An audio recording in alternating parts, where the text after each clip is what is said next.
Basmalah. A'udzubillahi minasyaitonirrajim. Bismillahirrahmanirrahim. Oke. Nah, adik-adik Kak akan share ke teman-teman. Ini link lagi. Screen Kak sudah tampak belum ya? Oke, sudah tampak ya adik-adik ya? Udah kelihatan? Sudah ya? Oke, good job. Kita ke sini Kak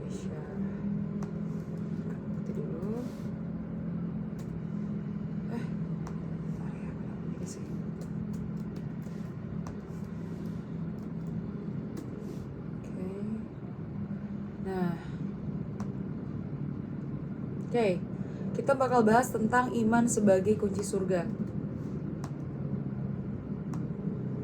Nah, gimana sih sebenarnya ini?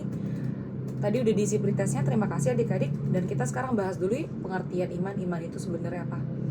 Jadi adik-adik, iman itu ternyata berasal dari bahasa Arab. Pasti kayaknya udah pada tahu ya. Jadi iman berasal dari bahasa Arab, dari kata dasar amana yu'minu imanan, yang berarti beriman atau percaya. Oke? Jadi kata dasarnya seperti itu, amana yu'minu imanan, yang berarti beriman atau percaya. Nah, bagaimana sih pengertiannya iman itu?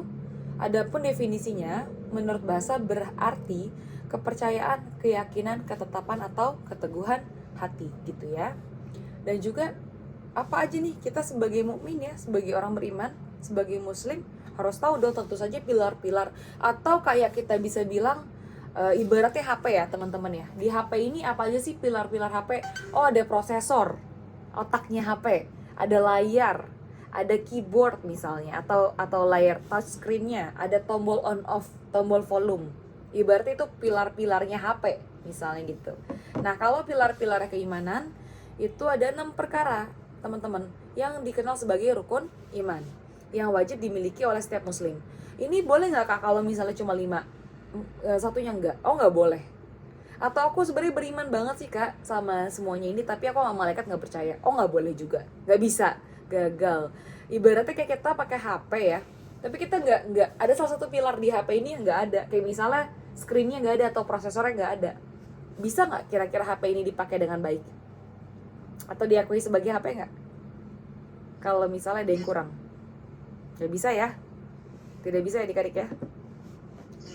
Oke, nah makanya itu kita butuh ininya utuh nih, ke-6-6 ya. Yang pertama ada iman kepada Allah Subhanahu wa taala, yang pertama. Kedua adalah meyakini adanya rasul-rasul utusan Allah Subhanahu wa taala. Ketiga, meyakini adanya malaikat-malaikat Allah. Keempat, meyakini dan mengamalkan ajaran-ajaran kitab di kitabnya Allah gitu ya. Atau Al-Qur'an. Habis itu iman kepada Al-Qur'an. Kemudian juga iman kepada hari akhir atau hari kiamat itu pasti datangnya, dan juga mempercayai adanya qada dan qadar Allah Subhanahu wa taala. Kita lanjut ya. Dalil Al-Qur'an. Kita boleh dilihat di sini, silakan dibacakan Subhan. Subhan silakan bacakan. Ya. Yang wahai orang-orang itu kan Kak? Betul. Wahai orang-orang yang beriman, tetaplah beriman kepada Allah dan Rasul-Nya Muhammad, dan kepada kitab Al-Quran yang diturunkan kepada Rasul-Nya, serta kitab yang diturunkan sebelumnya. Barang siapa ingkar kepada Allah, malaikat-malaikatnya, kitab-kitabnya, rasul-rasulnya, dan hari kemudian, maka sungguh orang itu telah tersesat sangat jauh. Quran Surah An-Nisa ayat 136. Oke, terima kasih Subhan. Di sini kan jelas ya, tetaplah beriman. Ini buat siapa sih ayatnya? Buat siapa? Buat seluruh manusia? Buat jin dan manusia? Buat manusia seutuhnya atau hanya khusus orang beriman, teman-teman? Ayat ini buat siapa? Ya Kak. Yakin? Di sini loh ada kata-katanya. Wahai orang-orang yang beriman. Orang-orang yang beriman. Ya, untuk orang-orang yang beriman. Jadi kalau misalnya kan ada ya ayuhan nas, berarti itu tujuannya Allah adalah untuk seluruh manusia. Tapi kalau ya ayyuhalladzina amanu, khusus orang-orang yang beriman gitu ya. Yang wahai orang-orang beriman, jadi khusus untuk orang-orang beriman. Di sini perintah Allah, tetaplah beriman kepada Allah dan Rasul-Nya Muhammad, dan kepada kitab Al-Quran yang diturunkan kepada Rasul-Nya, serta kitab yang diturunkan sebelumnya. Barang siapa ingkar kepada Allah, malaikat-malaikatnya, kitab-kitabnya, rasul-rasulnya, dan hari kemudian, maka sungguh orang itu telah tersesat sangat jauh. maka disinilah disebutkan rukun iman gitu. Tidak boleh ingkar. Ingkar itu berarti apa? Yang nggak meyakini, nggak membenarkan gitu. Yang salah satunya tidak boleh, salah satunya saja itu tidak boleh lepas. Di Quran surat An-Nisa ayat 136. Kita lanjut ya. Nah, kita coba yuk lihat lebih dalam gitu, lebih mengena sebenarnya gimana sih kita menerapkan iman ini. Pertama, yang tidak bisa dilihat sama orang lain, tapi yang tahu cuma diri kita. Dan pastinya Allah Subhanahu wa taala yang jauh lebih, yang maha tahu gitu ya. Ma'rifatun bil qalbi, yaitu meyakini dengan hati. Gitu ya. Yang kedua adalah iqrarun bil lisan, yaitu diucapkan dengan lisan. Apa bentuk implementasi kita, iman kita dengan lisan? Salah satunya adalah syahadat. 2 kalimat syahadat itu adalah ibaratnya ikrar kita, janji kita kepada pencipta kita yang punya wewenang penuh sama diri kita, yang ngasih kita rezeki, nafas, hidup, akal, fisik, orang tua, semua hal yang ada di hidup kita ini Allah yang kasih kan, gitu. Allah yang titipkan. Dan juga amalun bil arkan, yaitu mengamalkannya dengan perbuatan anggota badan. Nah ini juga nih, gitu. Misalnya gimana sih contohnya? Kita beriman sih sama Al-Quran, tapi nggak pernah mau membacanya, nggak pernah mau cari tahu isinya. Itu gimana amalnya gitu kan? Atau mungkin misalnya kita bilang, kita ngomong nih dengan lisan, aku tuh yakin deh sebenarnya hari kiamat tuh ada, misalnya gitu. Tapi dalam mulutnya doang, dalam hati dia nggak yakin, paling kiamat itu hoax misalnya bagi dia, atau nggak mungkin lah ada kiamat, paling dunia ini terus ada misalnya gitu. Padahal bahkan orang yang tidak bertuhan pun yakin bahwa alam semesta ini pasti hancur gitu. Itu orang yang tidak bertuhan gitu. Maka sayang sekali kita tidak beriman misalnya seperti itu ya. Kemudian lanjut dimensi iman. Nah dimensi iman ini kalau misalnya kita kelompokkan, cabang iman itu dibagi jadi 3 adik-adik. Jadi kayak tempatnya itu ada 3 ya. Pertama niat, akidah, dan hati. Itu di niat yang orang tuh nggak bisa tahu, nggak kelihatan. Itu cuma kita sama Allah yang lihat. Mungkin orang nggak lihat, orang nggak tahu, tapi Allah tahu persis banget. Kita ada niat buruk kah, kita ada niat melenceng kah, atau kita niatnya benar, itu Allah tahu persis. Kedua adalah lisan atau ucapan dari lisan. Dan juga yang ketiga seluruh anggota badan. Semisal Kak Aisyah sebagai muslimah, Kak Aisyah tahu bahwa Kak Aisyah punya kewajiban berhijab, menutup aurat. Kak Aisyah niatkan, ya Allah karena aku tahu bahwa ternyata engkau mewajibkan ini, sebagai makhlukmu punya kewajiban berhijab, maka hamba niatkan saat hamba berhijab ini sebagai ibadah. Oke? Nggak ketawa nih di dalam hati Kak Aisyah. Kemudian Kak Aisyah ngomong, bismillah deh, mau beli hijab. Atau nanya ke saudara atau ke kakaknya Kak Aisyah, punya hijab nggak buat dipinjam, atau mungkin Kak Aisyah bisa pakai gitu misalnya. Kemudian seluruh anggota badan, bukti Kak Aisyah mengimani kewajiban itu, salah satunya yang ada di perintahnya di Al-Quran, maka Kak Aisyah pakailah hijab itu seperti ini misalnya. Itu Kak Aisyah buktikan misalnya gitu ya. Nah iman tuh begitu, 3 itu harus 1, 2, 3 terisi, tidak boleh salah satunya kosong. Lisannya iya mau sholat, atau mungkin iya lisannya aku meyakini bahwa malaikat Allah itu ada, tapi actionnya kurang gitu. Ini buat Kak Aisyah pribadi juga ya adik-adik ya, buat Kak Aisyah pribadi juga teguran juga gitu, bahwa ya ada malaikat loh yang sebenarnya selalu ngawasin. Yang canggihnya malaikat Allah itu jauh lebih canggih dari teknologi yang ada. Kalau kita kan ada teknologi CCTV, kita jadi takut kan kalau di CCTV, kadang di CCTV nih, aduh nggak bisa macam-macam. Tapi kalau teknologinya Allah yang dengan para malaikat itu, aduh itu melampaui segalanya deh. Itu tuh bener-bener hal terkecil itu tercatat, terdata gitu loh. Ngeri ya. Jadi sayang sekali kalau kita nggak maksimal di dunia ini. Dan juga termasuk kebaikan. Mau sekecil apapun, kecil banget, kita kadang nggak nyadar. Kita cuma buang sampah permen nih di bawah, kita pungut, kita taruh, nggak ada yang lihat, dicatat sama malaikat gitu. Dan seterusnya kita lanjut lagi. Kemudian tanda-tanda orang beriman. Di antara tanda-tanda orang beriman itu, adik-adik sebentar, Kasya mau tanya, kita udah pernah bahas materi ini belum sih? Halo adik-adik? Belum ya? Oke, siap. Siap, takutnya Kaisyah salah ambil materi. Siap, belum ya? Tanda-tanda orang beriman. Di surat Al-Anfal ayat 2. Silakan Fahriya dibacakan. Sesungguhnya orang-orang yang beriman adalah mereka yang apabila disebut nama Allah Subhanahu wa taala gemetar hatinya, dan apabila dibacakan ayat-ayatnya kepada mereka bertambah kuat imannya dan hanya kepada Tuhan mereka bertawakal. Quran surah Al-Anfal ayat 2. Oke. Nah, terima kasih Fahriya. Kalau menurut Kaisyah pribadi yang Kaisyah pahami ya, tentu untuk kesini tuh proses.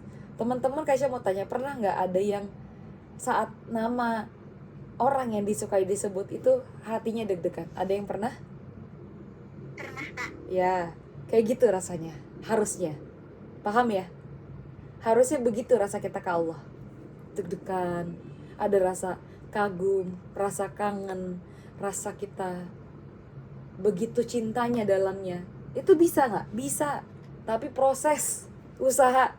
Kalau yang hatinya nggak bersih susah. Gimana mau ngerasain? Ya kan? Kalau nggak betul-betul cinta kayak kita nih. Kita ketemu 10 kalau misalnya yang laki-laki ya, ketemu 10 perempuan.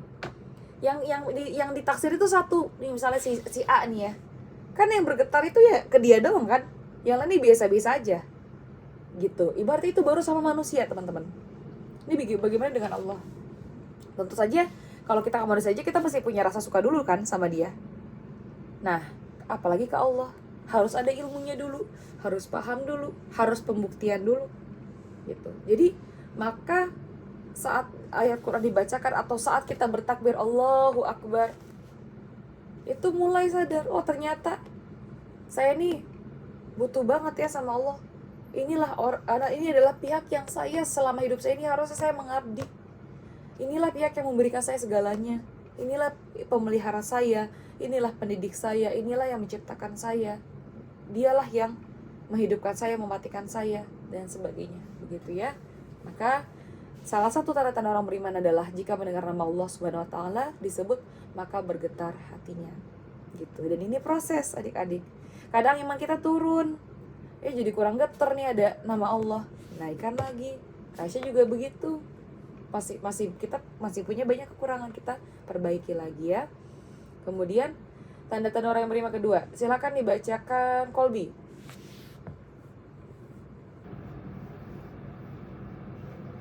Ya halo Kolbi. Dialah Allah Subhanahu wa taala, tidak ada Tuhan selain Dia, dan hendaklah orang-orang mukmin bertawakal kepada Allah Subhanahu wa taala. Quran surah At-Tawwabun ayat 13. Oke, siap. Terima kasih Kolbi. Tanda-tanda orang beriman itu diantaranya dialah Allah Subhanahu wa taala, tidak ada Tuhan selain Dia, dan hendaklah orang-orang mukmin bertawakal kepada Allah. Jadi bertawakal itu menyerahkan ya adik-adik, menyerahkan urusan kepada Allah. Misalnya ini Kolbi dapat amanah untuk lomba, misalnya tingkat kabupaten. Ya Kolbi tentu saja usaha dong.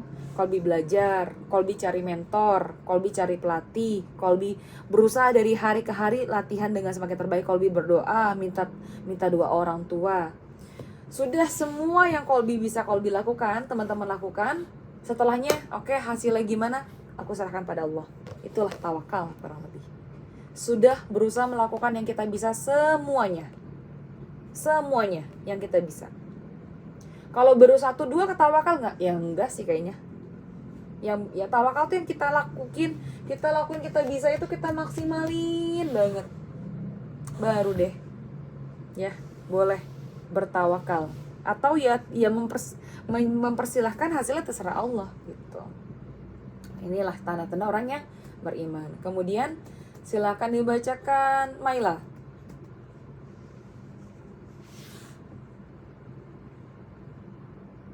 Ya, halo Maila. Surah beruntung orang-orang yang beriman. 1, yaitu orang-orang khusyuk dalam sholatnya. Oke, Quran surat Al-Mu'minun ayat 1-2. Terima kasih Maila.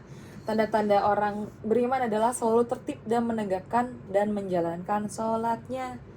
Termasuk khusyuk dalam sholatnya. Khusyuk tuh gimana sih adik-adik? Khusyuk itu apakah diem aja gitu? Atau mungkin khusyuk itu kayak konsentrasi aja gitu. Kalau menurut Kak Aisyah, khusyuk itu kayak ada rasa paham, rasa mengerti, rasa berkomunikasi, rasa sungguh-sungguh dalam sholatnya gitu. Di sini ada nggak yang sudah hafal arti bacaan sholat semuanya? Ada? Bukan paham sih, hafal paham lah minimal. Bukan hafal tapi paham. Misalnya kayak Allahu Akbar kabiro walhamdulillahi katsiro. Allahu Akbar kabiro, Allah maha besar. Intinya kan gitu kan, membesarkan Allah. Kemudian walhamdulillah katsira, dan banyak bersyukur, segala puji yang banyak itu hanya untuk Allah, kurang lebih seperti itu. Sampai ke salam, at-tahiyatul mubarakatuh salatu fil alamin innaka hamidul majid, dan seterusnya. Ada kira-kira yang sudah paham artinya dari takbiratul ihram sampai salam, adik-adik? Ada yang pernah? Ada yang sudah paham arti sholatnya? Ada? Belum? Atau ada yang sudah paham? Ada? Silakan. Udah atau belum, Dek? Yang mau ngomong silakan. Belum. Oke. Kira-kira jadi tertantang tidak nih? Kalau ditantang, Kak Aisyah tantang untuk coba. Atau ada yang pernah baca arti dari bacaan sholat? Baca aja deh, baca. Dalam artian baca buku gitu. Oh, ternyata ini artinya ini ya. Ada yang pernah baca? Pernah? Oke, good job. Bagus. Diteruskan ya. Dipahami, diteruskan. Jadi yang penting paham. Sepenting-penting itu kalau bisa hafal dan paham. Ada yang di sini sudah hafal terjemah surat Al-Fatihah? Terjemah ya, bukan ayatnya, terjemah. Ada? Aduh, belum ada ya? Ada. Oke, siap, bagus. Dipertahankan yang lain ya. Silahkan dihafalkan terjemah Al-Fatihah. Bismillahirrahmanirrahim. Alhamdulillahirrahmanirrahim. Segala puji bagi Allah, Tuhan semesta alam. Ar-Rahmanirrahim, Maha Pengasih, Maha Penyayang. Malik Yaumiddin, pemilik hari pembalasan. Iya, karena Abu dua iya, karena selain hanya padamu ya Allah kami menyembah, hanya padamu kami mohon pertolongan, dan seterusnya. Itu dipahami ya, adik-adik. Bahkan dulu Kak Aisyah pernah nih waktu kuliah ditanyakan, siapa yang pernah membaca terjemah Al-Quran seluruhnya? Kalau hatam banyak kan, tapi terjemah sudah belum? Nah, itu juga jadi tantangan ya adik-adik ya. Itu jadi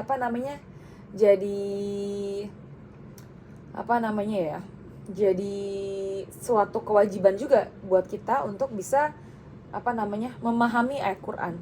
Karena bahasa Indonesia ya, maka wajar kita belum terlalu paham bahasa Arab. Maka coba dipahami, minimal sekali seumur hidup itu paling sedikit banget baca terjemah Al-Quran seluruhnya, dicoba. Dan juga sholat juga ya, terutama sholat itu juga penting banget dipahami artinya. Kemudian lanjut, tanda-tanda orang yang beriman, silakan dibacakan Firhansyah.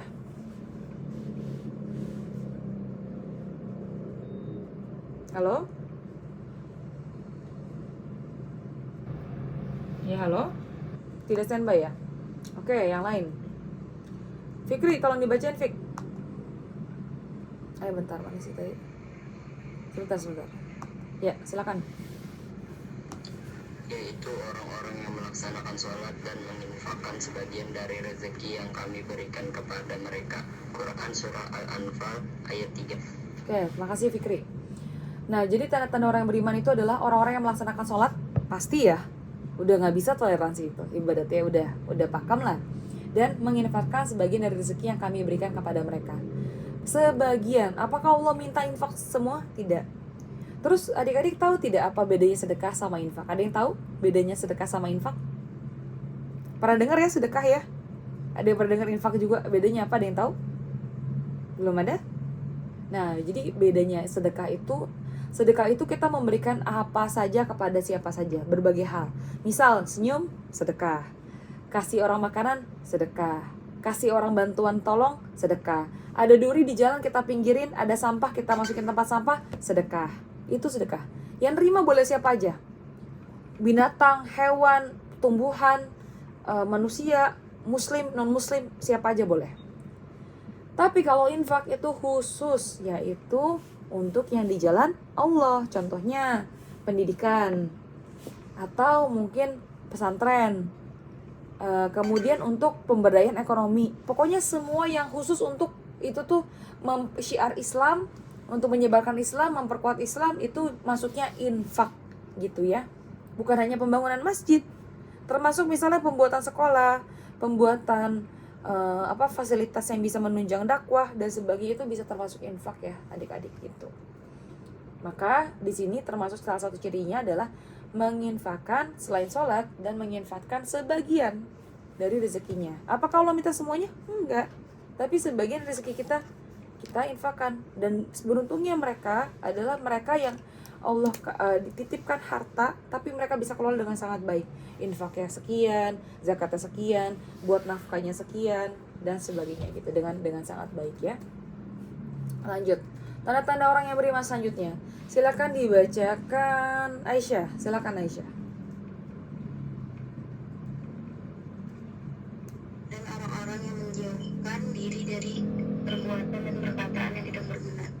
Quran surah Al-Mu'minun ayat 3. Oke, Quran surat Al-Mu'minun ayat 3, sorry.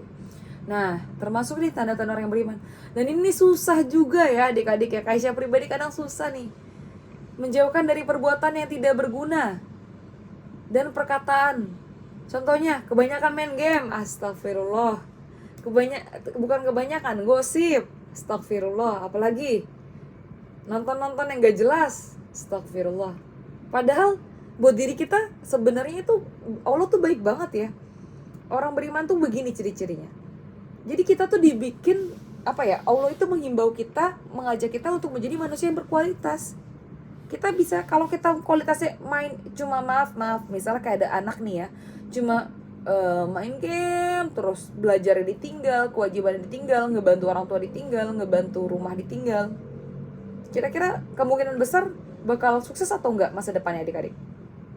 Atau kayaknya sukses deh gitu. Sukses dalam artian seimbang ya, maksudnya hidupnya begitu. Sepertinya enggak gitu. Karena dia sibuk di satu sisi, tapi sisi yang lain di kewajiban dia tidak dia jalankan gitu. Maka boleh main game nggak? Boleh. Jalan sama teman boleh nggak? Boleh. Pokoknya hiburan itu boleh selama tidak bermaksiat atau tidak melanggar syariat Islam, itu boleh ya. Tapi ada syaratnya. Tidak juga yang sesuatu yang tidak berguna dan tidak melanggar syariat Islam begitu. Jadi seimbangkan aja, mainnya boleh tapi seimbangkan dengan belajarnya gitu dan sebagainya. Lanjut. Kemudian silakan dibacakan yang belum siapa ya? Oke, Zain, silakan Zain, dibacakan Zain.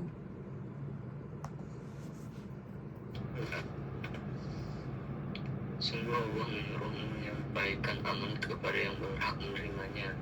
Dan apabila kamu menetapkan hukum di antara manusia, hendaknya kamu menetapkannya dengan adil. Sungguh Allah sebaik-baik yang memberi pengajaran kepadamu. Sungguh Allah Maha mendengar, Maha melihat. Quran surah An-Nisa ayat 58. Oke, terima kasih Zain. Nah, ini penting sekali adik-adik ya. Jadi kalau Kak Aisyah nih, adik-adik, kalau Kak Aisyah kejanjian omongan sama orang, itu terhitung janji Kak Aisyah anggapnya. Misalnya Kak Aisyah ngomong, yaudah deh nanti aku ke rumah kamu ya, insya Allah. Itu janji. Kak Aisyah catet. Kalau Kak Aisyah gak bisa penuhi, ternyata Kak Aisyah bakal minta keikhlasan orang itu. Maaf ya, aku gak bisa ke rumah kamu, soalnya aku gini, misalnya kenapa gitu. Kak Aisyah akan izin atau minta keikhlasan. Atau Kak Aisyah pernah janji misalnya nanti ini ya nanti aku bayarin makan misalnya, atau aku kasih uang atau apa. Itu sudah hitungannya janji gitu. Atau Kak Aisyah diamanahin nih, misalnya kayak membina adik-adik, atau mungkin teman-teman punya amanah jadi ketua OSIS, jadi anggota OSIS, jadi anggota pramuka, ketua pramuka, macam-macam. Itu amanah ya. Dan orang beriman itu adalah menyampaikan amanah yang berhak menerimanya, dan juga menetapkan hukum secara adil, dan juga termasuk menepati janji begitu ya. Jadi seorang yang beriman itu nggak main-main. Dan walaupun teman-teman masih muda ya, walaupun masih SMA, itu jangan main-main sama janji. Hati-hati. Misalnya kita ngomong, oke deh, aku besok ke sana. Udah pede banget gitu. Oke, besok pasti ke sana, tapi gak bisa dipenuhin gitu. Udah lupa insya Allah. Kemudian juga tidak dipenuhi, itu hati-hati. Itu jadi janji yang tidak dilaksanakan. Maka sampaikan, kalau memang tidak bisa sampaikan.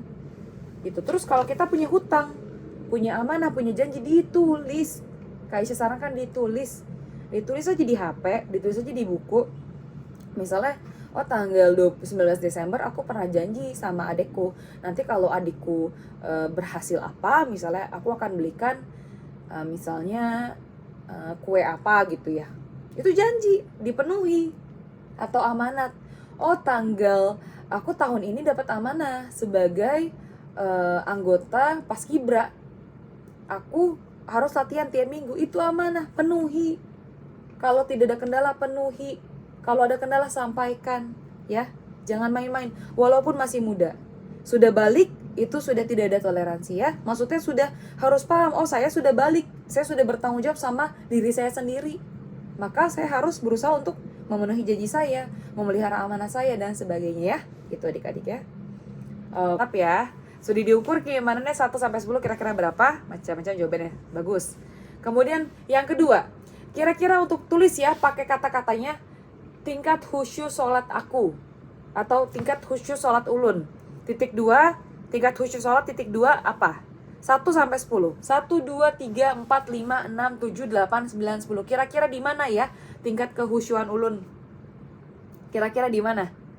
Di mana nih? Jangan-jangan ada yang ngerasa aku khusyuk sekali kak, ulun khusyuk sekali kak, mungkin 10 woi, misalnya gitu misalnya. Silakan, khusyuk sholat kira-kira berapa? Atau kak, kalau ulun kalau sholat tuh rasanya ikutin imam aja baru sadar lagi setelah selesai. Ada misalnya gitu, kira-kira berapa adik-adik? Oke. Siap, mantap. Tidak apa-apa ya, jujur dengan diri sendiri saja. Jujur dengan diri sendiri saja. Oke, mantap. Tidak apa-apa Kak Aisyah, tidak masalah. Misalnya seperti apa, nggak apa-apa, nggak masalah. Yang penting jujur dengan diri sendiri saja, tidak masalah. Kan proses kan semuanya. Kak Aisyah juga proses, Kak Aisyah belajar, adik-adik juga belajar. Oke ya. Nah, kemudian lanjut. Tingkat yang ketiga, kita mengukur kualitas perkataanku kepada orang tuaku. Kualitas perkataanku kepada orang tuaku. Paham ya? Jadi seberapa bagusnya perkataan kita dengan orang tua kita. Atau jangan-jangan kita sering marah-marah. Atau jangan-jangan kita ini ngomongnya kasar misalnya. Diukur 1-10. Perkataanku pada orang tuaku di skor berapa? 1, 2, 3, 4, 5, 6, 7, 8, 9, 10. Di skor berapa kualitas kita? Silahkan diisi. Oke. Siap. Kak, sepertinya aku kepada orang tua masih sedikit kak, masih 4. Atau aku 9. Aku sopan sekali sama orang tuaku. Ulun sopan sekali. Silahkan ya.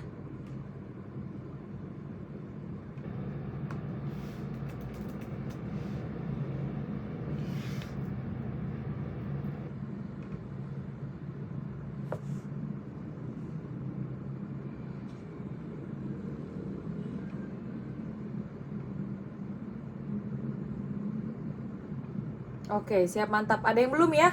Silakan ditulis ke ortu itu berapa kira-kira? Ke ortu. Oke, siap. Oke, mantap. Terima kasih adik-adik. Sekarang Kak Aisyah harap kita bisa mengevaluasi ya, buat Kak Aisyah pribadi pelajaran, buat adik-adik kita bisa sama-sama belajar nih. Kira-kira kita berapa ya nilai kita gitu, dan terus perbaiki diri ya, jangan puas ya gitu. Iman itu naik turun. Kenapa ya kak, kadang ulun itu sholatnya khusyuk, kadang tidak misalnya, ya wajar karena memang iman itu naik turun. Tapi yang jangan sampai saat lagi turun, jangan sampai turunnya kebablasan. Jangan pernah, misalnya semalas-malasnya kita jangan pernah meninggalkan sholat.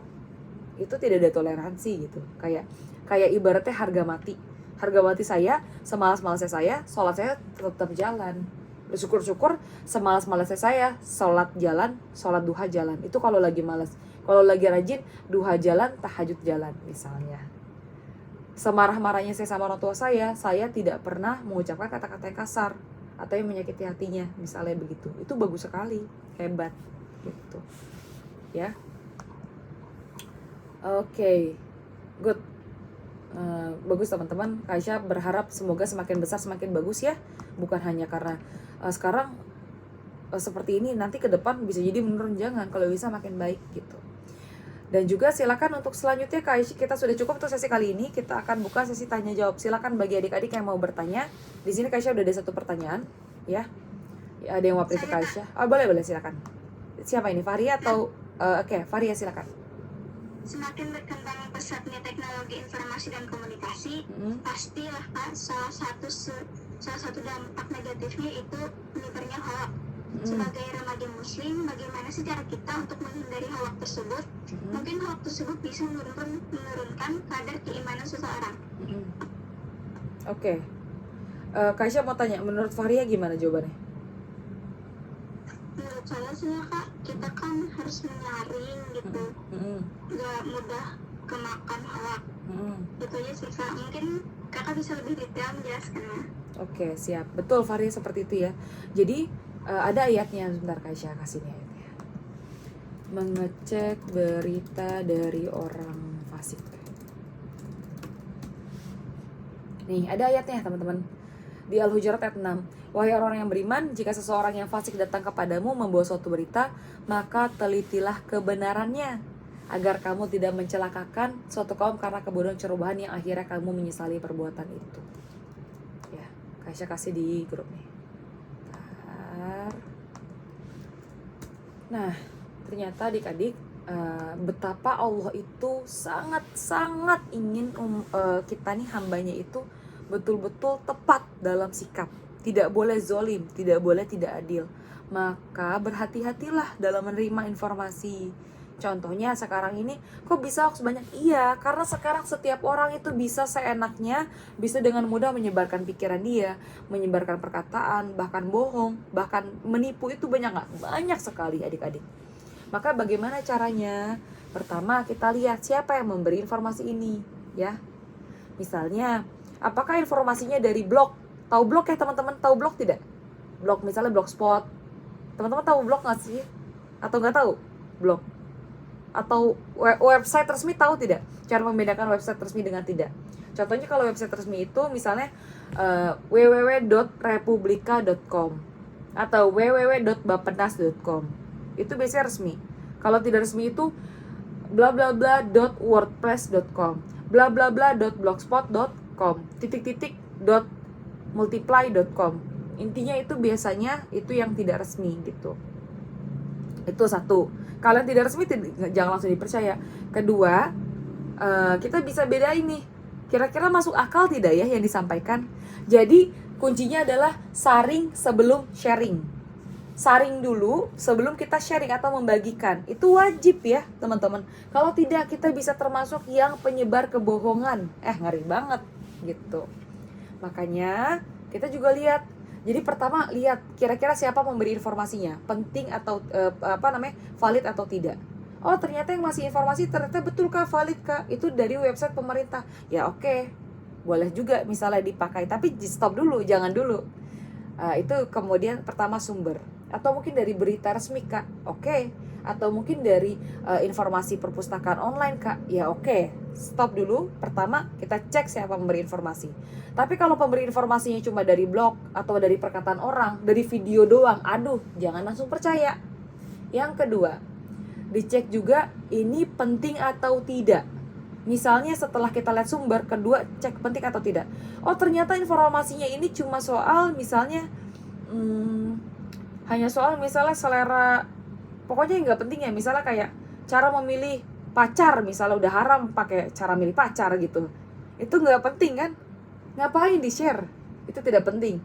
Atau misalnya kedua ini tentang bagaimana caranya menjadi pelajar yang berkualitas, misalnya begitu. Itu penting, isinya bagus, benar, share, boleh.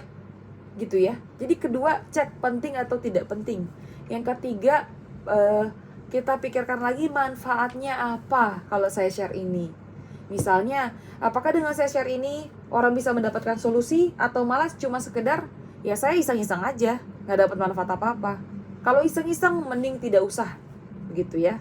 Atau mungkin saya pengen kasih hiburan. Nah kalau hiburan ya itu kan cenderung yang yang tidak bawa serius banget, seperti kan kalau misalnya kalau kayak berita atau kabar itu kan bisa aja ada hoaxnya begitu. Tapi kalau bicara kan cenderung yang tidak seperti itu, walaupun juga kadang ada yang menyinggung ya. Jadi seperti itu. Pertama, lihat siapa pemberinya, benar atau tidak, valid atau tidak. Kedua, kita lihat penting atau tidak. Yang ketiga, manfaatnya apa. Gitu ya, Fari ya. Kira-kira terjawab adik, enggak deh? 3 hal itu dipakai. Iya Kak. Siap. Terima Ya, kasih. sama-sama. Kemudian juga ada yang nanya ini ke Kak Aisyah di WA. Bentar, tanya apa ya? Kalau misalnya ada syahadat dibuat konten, misalnya non muslim membuat video di mana isi video tersebut yang orang non muslim itu mengajarkan syahadat, tiba-tiba dia langsung berubah jadi alim atau Islam. Oke, dan apakah itu maksudnya menghina Islam? Oke, Kak Aisyah coba jawab ya dengan yang Kak Aisyah pahami ya adik ya. Jadi kalau misalnya ada orang yang hanya menjadikan syahadat sebagai konten, itu sangat-sangat disayangkan ya, sangat-sangat kurang pantas lah gitu. Karena agama itu tidak untuk dipermainkan. Agama manapun ya. Agama manapun. Boleh nggak Kak aku menghina misal Tuhan Yesus, aku hina-hina? Nggak boleh, tidak boleh adik-adik. Agama manapun itu tidak boleh dihina ya. Agama tidak boleh dihina. Tapi kalau aku tidak yakin apa agama itu, boleh nggak? Boleh. Tapi tidak untuk dihina ya. Bedakan kita nggak beriman dengan kita menghina. Mungkin kalau kita nggak yakin dengan ajaran selain Islam, ya wajar, memang harus seperti itu. Tapi kalau misalnya kita jadi menghina agama lain, itu nggak boleh, gitu ya. Tidak boleh menghina agama lain. Kemudian juga apalagi mempermainkan, gitu, mempermainkan agama lain, atau apalagi agama Islam, pura-pura syahadat biar viral, pura-pura sholat langsung jadi alim. Itu tinggalin aja deh. Kalau saran Kak Aisyah, tinggalkan saja konten kreator yang seperti itu, atau YouTuber seperti itu, atau influencer seperti itu, tinggalkan biar dia tidak ada yang lihat view-nya. Jadi kita jangan jadi bagian yang nge-like atau ngelihat video yang tidak berkualitas. Ini penting ya adik-adik ya. Posisi kita itu adalah keberpihakan kita. Misalnya adik-adik ngelihat nih, maaf kata video yang umbar aurat, atau mungkin video yang orang minum miras, pakai narkoba, atau joget-joget nggak jelas, yang nggak ada manfaatnya, yang buat orang lain bermanfaat juga enggak gitu. Nggak usah di like, nggak usah di share. Kenapa? Kita jangan jadi bagian dari itu gitu. Kita tidak usah menghina mereka, tidak usah. Tapi jangan mendukung, walaupun hanya dengan like atau walaupun hanya dengan share. Kalau saran Kak Aisyah seperti itu ya. Jadi yang jelas yang seperti tadi itu jatuhnya mempermainkan agama ya. Dan itu disayangkan. Semoga dia dikasih hidayah sama Allah. Semoga dia sadar ya. Umat Islam itu punya harga diri, dan kita wajib membela kehormatan Islam begitu ya, kehormatan Nabi kita, kehormatan syariat Islam. Maka kita tidak diperbolehkan untuk seperti itu. Gitu ya. Oke, ada lagi pertanyaan dari adik-adik? Ada yang mau bertanya lagi? Kira-kira kurang lebih seperti itu ya. Ada yang mau bertanya lagi? Sudah? Oke. Sudah malam, udah ngantuk sekali ya. Oke adik-adik, terima kasih banyak untuk hari ini. Kak Aisyah mohon maaf jika ada kurang-kurang atau ada salah-salah kata. Kita tutup dengan alhamdulillah dan kafaratul majlis. Alhamdulillahirobbilalamin. Subhanakallahumma bihamdika, asyhadu an la ilaha illa anta, astaghfiruka wa atubu ilaik. Terima kasih untuk hari ini. Insyaallah kita ketemu lagi nanti antara Sabtu atau Ahad. Ya. Makasih adik-adik. Selamat malam. Assalamualaikum warahmatullahi wabarakatuh. Selamat istirahat ya.